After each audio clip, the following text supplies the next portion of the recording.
छांव की तलाश, एक अनाथ से अधिकारी बनने की कहानी। अध्याय 1। टूटी छत, खुला आसमान। नाम था नेहा। उम्र सिर्फ 8 साल। वह एक छोटे से रेलवे स्टेशन के पास एक टूटे हुए झोंपड़े में रहती थी।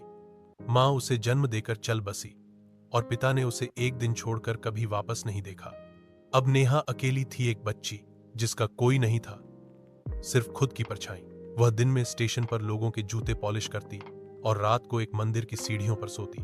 कभी कभी भूख इतनी लगती कि वो सिर्फ पानी पीकर सो जाती, लेकिन एक चीज उसमें बाकी थी, सवाल पूछने की हिम्मत। वह अक्सर लोगों से पूछती, स्कूल क्या होता है, यास क्या होता है, कभी कोई अनाथ लड़की भी अफसर बन सकती है।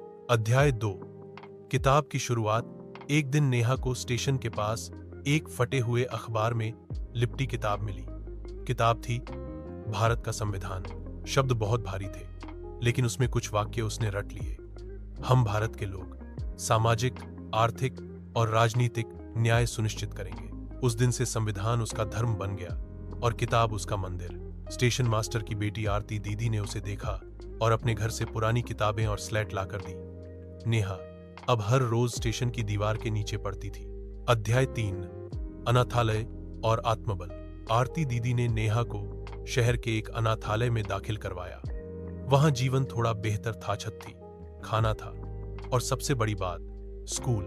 नेहा ने पहली बार यूनिफॉर्म पहनी, पहली बार क्लासरूम में बैठी और पहली बार एक सपना बोला, मैं अफसर बनूंगी। लोग हंसे, लड़कियां फुसफुसाईं, भिखारिन को इयास चाहिए, पर नेहा ने जवाब नहीं दिया। उसने सिर्फ पढ़ाई की। रात को बाकी लड़कियां सोती, नेहा मोमबत्ती की रोशनी में किताब पढ़ती। अध्याय 4। पहला इम्तिहान। पहली हार। नेहा ने 12वीं में 82% अंक पाए। कॉलेज में दाखिला हुआ, लेकिन उसे ट्यूशन पढ़ाने, बर्तन धोने और कपड़े सिलने पड़ते थे। आईएएस की तैयारी भी शुरू की, लेकिन पहली बार एसएससी में वो फेल हो गई। उसने 1 साल तक तैयारी की, नींद छोड़ी, आराम छोड़ा, फिर भी असफलता मिली। उसने रात में रोते हुए खुद से कहा, क्या अनाथों के लिए सपने देखना गुनाह है? पर फिर उसने खुद को आईने में देखा और कहा, मैं हार नहीं मानूंगी, क्योंकि मुझे अब सिर्फ खुद पर यकीन है। अध्याय 5। सफलता की सुबह। तीसरे प्रयास में नेहा ने यूपीएससी ऑल इंडिया रैंक 43 हासिल की। आज उसे वही टीवी चैनल बुला रहे थे जिनके सामने वह पहले भीख मांगती थी।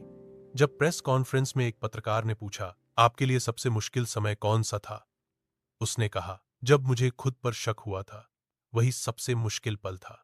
बाकी सब तो बाहर की लड़ाई थी। अध्याय 6। सेवा और बदलाव। नेहा को बिहार कैडर मिला। उसने पहली पोस्टिंग एक ऐसे गांव में ली जहां आजादी के 70 साल बाद भी बिजली नहीं थी। उसने स्कूल खुलवाए, महिला समूह बनाए, बाल विवाह पर रोक लगाई और सबसे बड़ी बात, एक बालिका आश्रय गृह शुरू किया जहां वह खुद हफ्ते में एक दिन पढ़ाने जाती। उपसंहार। प्रेरणा का नाम। नेहा, आज लोग उसे नेहा मैडम कहते हैं। जो लड़की एक वक्त भूखी सोती थी, अब लोगों को न्याय दिलाने वाली अधिकारी है। सीख, मॉरल ऑफ द स्टोरी, सपनों की कोई जाति नहीं होती, न तो उनका धर्म होता है, न उम्र। सपने सिर्फ उनके होते हैं जो खुद को टूटने नहीं देते।